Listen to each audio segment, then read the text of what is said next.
नमस्कार मित्रांनो, स्वागत आहे तुमचं नोकरी नको शेती बरी या सिरीजमध्ये. आज आहे आपला डे 2 म्हणजेच एपिसोड नंबर 2.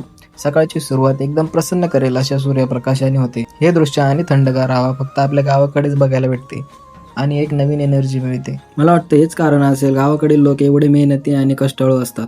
चला सुरुवात करूया आपल्या व्लॉगला. मी झोपेतच होतो तेवढ्यात पप्पाचा आवाज आला, खाली ये. मग काय डोक्यावरून येऊपर्यंत झोपलेलो होतो, पळतच खाली निघालो. जाऊन बघतो तर काय आमच्या गाईने पिल्लू दिले होते. पिल्लू बघून खूप भारी वाटलं. मग पप्पाला मदत केली, त्याला उचलून मोकळ्या जागी उन्हाला नेलं. थोड्या वेळातच ते उभं पण राहिलं. तोपर्यंत आमचे लाडके पाटील पण आले पिल्लू बघायला.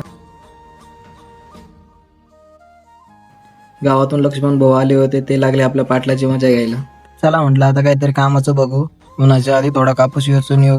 गेलो तर काय सकाळी धुके पडल्यामुळे कापसावर साचलं होतं पाणी. मग काय चलो म्हणत निघालो घराकडे. घरी गेल्यावर भाऊ दुसऱ्या गाईचं पिल्लू घेऊन येतो आणि म्हणतो, हे 8 दिवसाचं झालंय तरी दोन्ही सारखेच दिसताय. तर असं होता आपला एपिसोड नंबर 2. आणि तुम्हाला जाणून घ्यायचं असेल मी का शेती करायचा निर्णय घेतला, माझं एज्युकेशन काय आणि बरंच काही प्रश्न, हे सर्व आपण बघणार आहोत येणाऱ्या एपिसोडमध्ये. थँक्यू.